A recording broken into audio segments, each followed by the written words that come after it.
솔직히 말씀드릴게요. 뻔한 내용 질리셨으면 이 영상 클릭 잘하셨습니다. 쇼츠 보고 게임하고 그러느라 도파민에 뇌가 절여져 있는 분들도 이번 영상은 좀만 참고 끝까지 봐주세요. 이 5단계를 제대로 밟으면 여자랑 친해지는 걸 넘어서 사귀는 사이까지 갈 수 있습니다. 반대로 이 5단계 중에 1, 2단계밖에 못 받는다 그러면은 99% 물거품이 될 거예요. 혹시 여러분들 중에 그동안 썸만 타다가 다 실패하고 친해지지도 못했던 적 있으신가요? 아마 10중 8구 1, 2단계에 돼야만 했거나 갑자기 4, 5단계로 넘어가는 급발진을 했을 거예요. 이 5단계 그냥 사람 대 사람으로 친해지려면 반드시 거쳐야 하는 기본 공식입니다. 꼭 연애뿐만 아니라 다른 인간관계에도 적용하실 수 있어요. 그러면 대체 무슨 5단계냐? 바로 정보 공유, 생각과 경험 공유, 감정 공유, 내면 공유, 취약성 공유, 이렇게 5단계입니다. 여기까지 들으면은 이거 뻔한 거 아니야? 라는 생각이 드실 수도 있는데 이거를 제대로 아는 사람은 의외로 많지 않습니다. 일단 첫 번째 단계인 정보 공유부터 제대로 파헤쳐 볼게요. 초면에 가장 먼저 하는 게 뭘까요? 자기소개잖아요. 몇 살이고 어디 살고 무슨 일하고 이런 것들이죠. 또 누구 소개로 알게 된 사이면은 그 친구는 어떻게 알게 됐냐, 무슨 사이냐, 이런 것들에 대해서 얘기를 합니다. 이게 다 정보 공유 단계예요. 그냥 기초적인 데이터 교환이라고 보면 됩니다. 문제는 정보만 전달해서는 사람들이 쉽게 친해질 수 없다는 거예요. 예를 들어서 학교 선생님이나 교수님이 나에게 지식을 엄청 알려줘도 여러분이 그분이랑 친하다, 친해진 것 같다, 이런 느낌을 받긴 힘들죠. 왜냐면 그 이상의 개인적인 이야기를 주고받지 않으니까요. 챗GPT 같은 인공지능이 A부터 Z까지 아무리 정보를 알려줘도 걔한테 정 붙이고 내 친구다라고 하진 않잖아요. 정보만으로 친밀도가 쌓이지 않는다는 증거입니다. 사실 오래 알고 지낸 사이인데도 안 친한 사이로 남아있는 경우가 많아요. 여러분도 주변에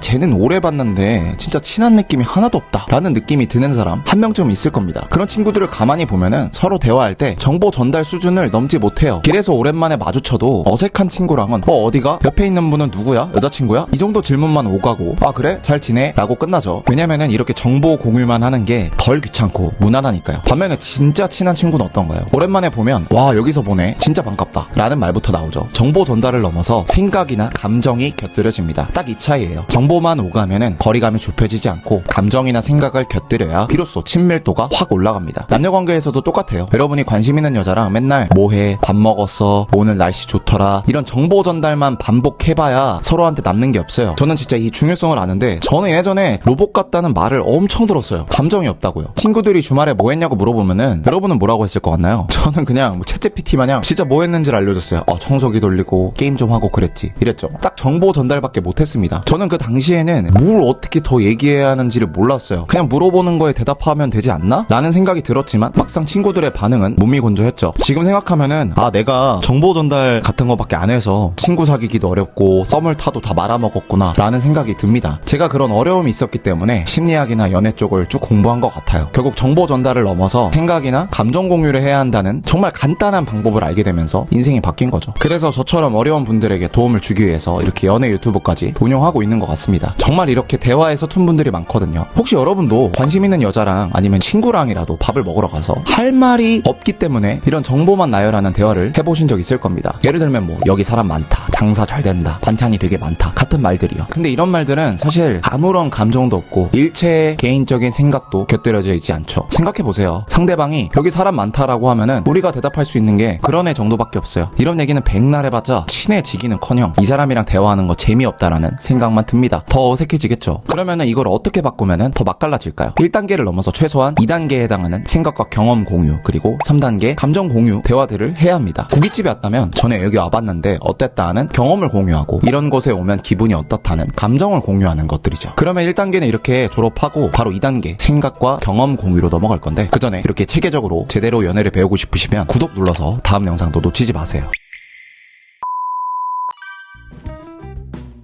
혼자 속으로만 멋진 말 준비하지 마시고 제발 밖으로 꺼내세요. 안 그러면 아무 말도 못하고 대화가 끝나버립니다. 그러면 당연히 여자랑 못 친해지고 여자친구도 안 생기겠죠. 여러분이 어제 영화를 봤다고 해볼게요. 친구가 여러분한테 어제 뭐 했냐고 물어봅니다. 이때 어떤 영화를 봤는지만 정보 전달만 하면 안 되겠죠. 여러분의 생각을 말해야 해요. 예를 들어서 영화 보면서 감독이 천재다라는 생각이 들었다. 마지막에 결말 완전 뒤통수 맞은 느낌이었다. 이렇게 말이죠. 생각을 말하는 게 왜 친해지는데 도움이 됨? 심리학적으로 관계가 깊어지려면 상호 개방이 필수예요. 서로 오픈을 해야 한다는 거죠. 특히 생각을 오픈하게 되면 이 사람의 생각은 이렇구나 하면서 인간미가 느껴지고 개성이 느껴지고 공감대도 형성이 됩니다. 그리고 왜 그렇게 느꼈냐 라고 물어보면서 대화가 훨씬 흥미로워져요. 정보를 넘어서 생각을 넘어서 감정, 그 다음으로는 내면, 그 다음으로는 제일 약한 부분까지 깊은 얘기를 하면 할수록 친해질 수 있는 겁니다. 내 생각을 어떻게 잘 말해야 함?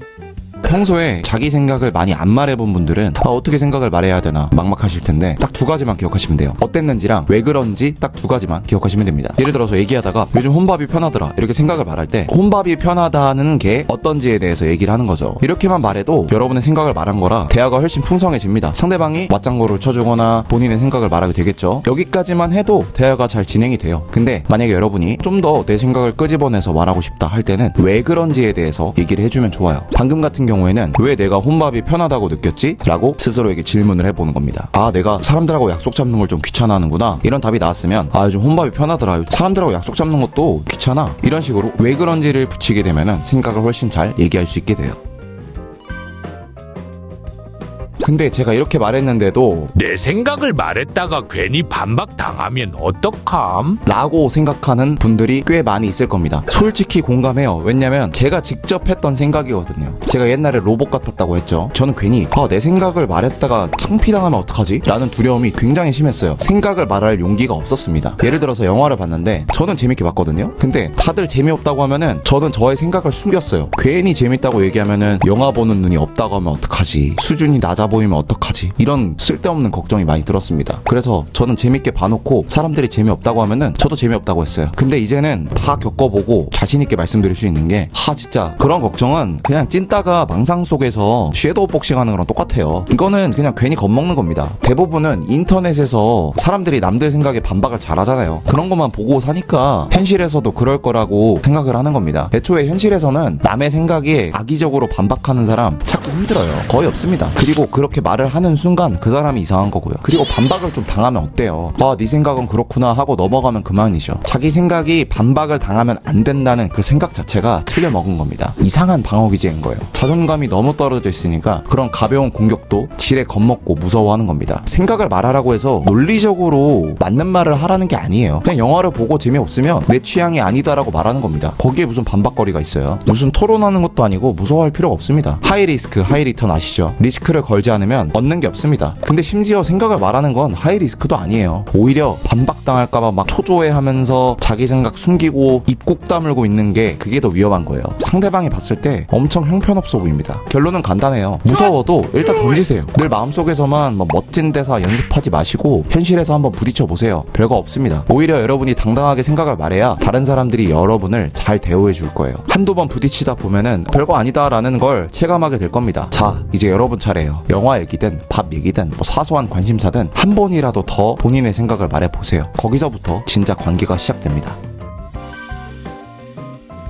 세 번째 단계는 감정 공유입니다. 감정 공유라는 게 정말 어려운 것 같아요. 제가 예전에 감정이 거의 없던 로봇처럼 지냈던 시절이 있었거든요. 그때는 여자친구를 사귀는 건커녕 친구도 잘 못 사귀겠더라고요. 어렸을 때 저는 엄청 산만했어요. 일주일에 최소 한 번은 수업 시간에 떠들어서 뒤에 서서 손들고 있었습니다. 아마 그때 검사를 받았으면 ADHD 판정을 받았을 거예요. 초등학교 때는 머릿속이 늘 어수선하니까 친구들이 무슨 말을 해도 집중해서 들어줘야 하는데 참을성 없이 친구들 말을 제대로 못 들어주고 제 말만 계속 하게 되더라고요. 당연히 친구들이랑 제대로 친해지기도 어려웠죠. 제 얘기를 하면은 당연히 친구들이 싫어했고 저는 뭔가 거절당하는 느낌도 들고 외로운 마음도 들었어요. 그러다 보니까 그냥 내 얘기는 하지 말자, 듣기만 하자, 이런 극단적인 생각까지 하게 됐습니다. 그러고 나서부터는 정말 제 얘기를 안 하게 됐고, 그러다 보니 생각을 표현하는 건 물론 감정을 어떻게 말해야 되는지도 까먹었어요. 그런데 제가 경험하면서 뼈저리게 느낀 거지만 감정을 표현하지 않으면 사람들이 싫어하진 않을지라도 사람들과 진정 친해지는 건 어렵더라고요. 제가 감정을 꺼내지 않으면 상대방도 결국 감정을 안 꺼내고 결국 서로 속마음도 못 나누게 돼서 가까워지기가 어렵죠. 아마 남자분들 중에서 계속 여자에게 차이고 짝사랑만 하는 분들이라면 이런 고민이 공감이 되실 겁니다. 괜히 내 감정을 말했다가 상대방이 싫어하면 어떡하지? 하는 무의식적인 두려움이 있는 거죠. 근데 감정과 생각, 경험을 공유하는 거는 정말 중요합니다. 이렇게 유튜브 영상에서 제 경험과 감정을 나누는 것도 이 영상을 보시는 분들과 더 가까워지기 위해서죠. 저는 지금은 감정 표현을 예전보다는 훨씬 잘하고 어려움을 느끼지 않습니다. 어떻게 해서 저는 잘하게 됐을까요? 그리고 여러분은 어떻게 해야 잘하게 될 수 있을까요? 감정은 여러분이 스스로 자꾸 느끼려고 해야 느껴집니다. 근육도 자주 써야지 강해지듯이 감정을 느끼는 것도 최대한 자주 느끼려고 해야 강해져요. 어렵고 무거운 것부터 할 필요가 없습니다. 가볍게 시작하시면 돼요. 예를 들어서 친구랑 맛집에 갔어요. 맛있네 라는 생각을 말하고 나서 맛있어졌을 때 내 기분이 어떤지, 어떻게 바뀌었는지까지 얘기하는 습관을 들이는 거예요. 맛있네, 기분 좋아졌어 까지 말하는 거죠. 긍정적인 감정은 최대한 자주 얘기해도 좋아요. 또 다른 예로 상대방이 여행 갔다 와서 어땠냐고 물어보면 좋았지, 어디 갔는데 좋더라 까지만 말하지 말고 바다를 보는데 마음이 편안해지더라 같이 감정까지 말해주는 거예요. 그리고 여러분 말고 상대방이 감정 얘기를 하면은 거기에 얹어가면 쉽습니다. 상대방이 오늘 회사에서 칭찬받아서 기분 좋더라 라고 말한다면 진짜 잘됐다 라고 하면서 맞장구를 쳐주고, 어떤 부분에서 칭찬을 받았는지 물어보고, 나도 칭찬을 받으면 어떤 감정이 느껴졌었는지 그 감정을 공유하는 거예요. 조금만 연습하시면은 그냥 생각과 정보만 공유하던 이전의 여러분 자신보다 훨씬 사람들이 여러분을 대하는 태도가 좋아지는 걸 느낄 거예요.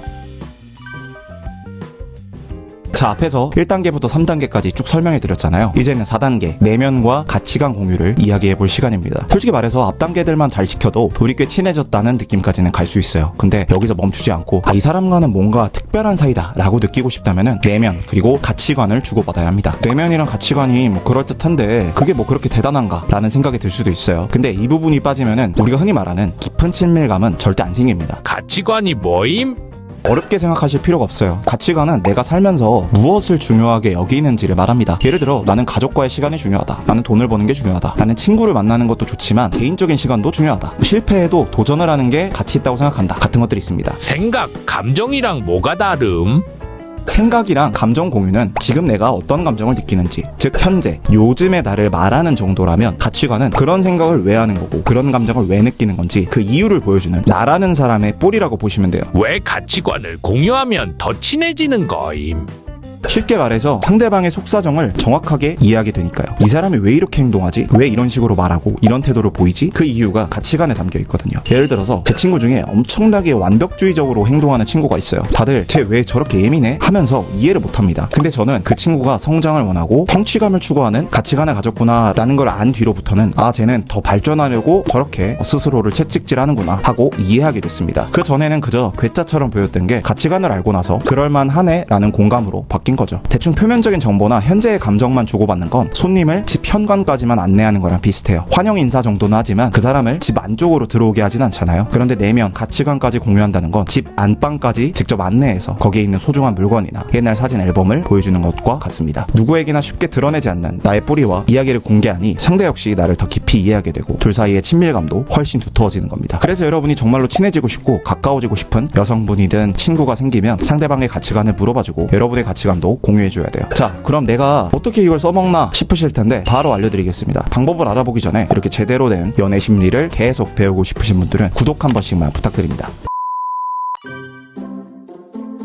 저도 이 가치관을 공유해야 된다는 거를 처음 공부했을 때 머리로는 알겠는데 도대체 무슨 얘기를 해야 할지 모르겠더라고요. 막상 나는 뭘 중요하게 여기고 어떤 생각을 하면서 사는 사람인지 저조차도 모를 때가 많잖아요. 아마 여러분들 중에서도 있을 거예요. 쉽게 여러분의 가치관을 점검해 볼 수 있는 틀을 알려드리려고 합니다. 본인 스스로 생각해봐도 좋고 상대방과 대화하면서 어떤 가치관인지 서로 물어보셔도 좋습니다. 먼저 새로운 재미 vs 안정감입니다. 실패해도 좋으니까 끊임없이 도전해야 된다, 새로운 게 재밌다, 이런 것들이 이제 새로운 재미를 추구하는 가치관이고, 반대로 새로운 맛집에 가는 것보다는 늘 가던 단골집에 가는 게 편하고 친구들도 늘 만나던 사람이 좋다 하는 게 안정감을 추구하는 거예요. 여러분은 어느 쪽에 더 끌리시는지 생각해보면 좋습니다. 두 번째 가치관은 관계 vs 독립입니다. 사람들과의 관계를 중요하게 생각하는지 아니면 각자의 독립성을 중요시하는지 가치관을 점검해보는 겁니다. 인생에서 제일 중요한 건 인간관계라고 생각하고 사람들과 어울리는 게 제일 행복하다고 생각하시는 분들이라면 관계를 중요시하는 거고, 나만의 루틴, 공간을 침범당하지 않는 게 행복의 핵심이라고 생각하시는 분들은 독립성을 중요시하는 거예요. 어떤 가치관을 가지고 있냐에 따라서 라이프 스타일이 완전 다르겠죠. 이런 가치관을 이해하면 상대가 어떤 생각을 하고 어떤 행동을 하는지 이해하기 훨씬 쉬워질 거예요. 또 마지막으로 성과를 중요하게 생각하는지 아니면 과정을 중요하게 생각하는지도 대표적으로 사람들이 다르게 가지고 있는 가치관이죠. 어떤 사람은 결과만 좋으면 과정에서 조금 잘못하거나 힘들어도 괜찮다는 입장을 가지고 있어요. 반면 어떤 사람은 결과보다는 과정이 얼마나 떳떳한지, 과정이 얼마나 즐겁고 의미가 있는지가 더 중요합니다. 방금 말씀드린 가치관 3가지 말고도 여러분이 살면서 뭘 중요하게 생각하는지 깊게 고민해 보시면 여러분 스스로에 대한 이해도도 정말 많이 높아질 거예요. 가치관이라는 게 거창해 보여도 사실 내 삶에서 우선순위가 뭔가를 묻는 거거든요. 어렵게 생각하지 마시고 오늘 소개해드린 예시들부터 가볍게 생각해 보시면 좋겠습니다.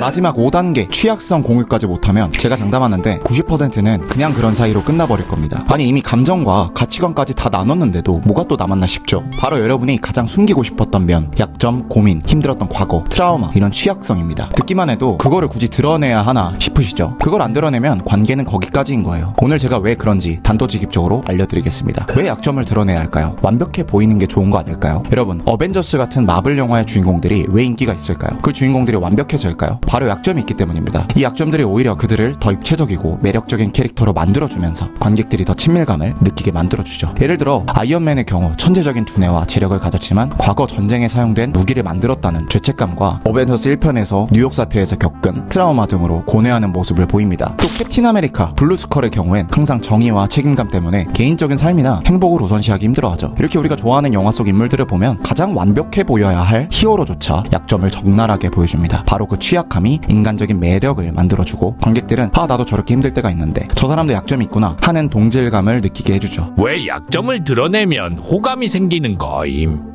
한 사람이 약점을 공개한다는 건 나는 너를 믿어, 그래서 내 감춰준 부분까지 보여줄게 라는 뜻이고, 상대방은 와 나를 이렇게까지 신뢰한다고 하면서 호감을 느끼게 됩니다. 덩달아 나도 말해볼까 하는 동기도 생기죠. 이런 신뢰와 안정감, 그리고 저 사람도 나랑 똑같이 아픔을 느끼는 사람이구나 하는 동질감이 생기면 자연스럽게 호감이 생기게 됩니다. 그뿐만이 아니에요. 여러분의 약점과 거기서 비롯된 고민, 과거의 상처 등은 여러분만의 스토리가 됩니다. 남들은 절대로 흉내낼 수 없는 유일무이한 배경을 가진, 말 그대로 고유성을 가진 남자가 되는 거예요. 왜냐하면 여러분만 가지고 있는 과거의 스토리를 전달했기 때문이죠. 우리가 어떤 배우나 가수를 좋아하는 이유가 바로 다른 연예인들과는 차별화되는 그 사람만의 고유한 매력이 있기 때문이죠. 만약에 연예인들이 다 똑같이 생기고 다 똑같은 연기를 하고 다 똑같은 노래를 부르면 집 가서 그 사람에 대한 생각이 떠오를까요? 봉준호 감독님이 2020년 기생충으로 아카데미 시상식에서 무려 감독상을 받으며 했던 수상소감이 있습니다. 여기서 인용한 마틴 스콜세이지의 말이 있어요. 가장 개인적인 것이 가장 창의적인 것이다 라는 말이죠. 내가 진짜로 겪은 어려움, 콤플렉스, 슬픔 같은 건 남이 함부로 복제할 수 없기 때문에 고유한 컨텐츠가 됩니다. 그러니까 대단한 얘기를 하려고 한다든가 그럴싸해 보이는 얘기만 찾을 게 아니라 여러분만의 스토리를 꺼내보세요. 오히려 그게 진짜로 여러분을 빛나게 해주고 상대에게 오랫동안 각인이 될 테니까요. 요즘은 GD처럼 옷을 입고 SNS에 잘 사는 모습, 럭셔리 라이프 사진을 올리면 사람들이 좋아해 줄 거라고 생각하죠. 근데 길 가다 보면 비슷한 패션, 비슷한 사람들이 얼마나 많나요? 정작 그 속에 나만의 이야기는 없으면 사람들은 금방 잊어버립니다. 반대로 내 속에 있는 솔직한 경험과 약점, 그걸 진솔하게 꺼내놓으면 이 사람은 다르네 하면서 집에 가서도 자꾸 떠오르게 만든다는 겁니다. 결국 여러분이 쌓아온 진짜 이야기, 그 속에 있는 고민과 상처, 약점이 진짜 여러분만의 매력을 만듭니다. 보여주기 싫을수록, 남들이 모를수록 더더욱 특별한 무기가 될 수 있어요. 아이언맨도 캡틴 아메리카도 완벽할 것 같지만 치명적인 약점이 오히려 인기를 폭발시켰다는 걸 잊지 마시고 여러분도 작은 실패담이나 고민부터 슬쩍 꺼내보세요. 기억하세요. 내가 쌓아온 소중한 스토리는 한번 공개해 보이지 않는 한 단지 내 머릿속 어딘가에서만 잠들어 있는 보물일 수도 있습니다. 이번 기회에 그 보물을 조금씩 꺼내서 관계에 투자해보는 건 어떨까요? 남들 따라하느라 시간 낭비하지 마시고 여러분만의 색깔을 보여주세요.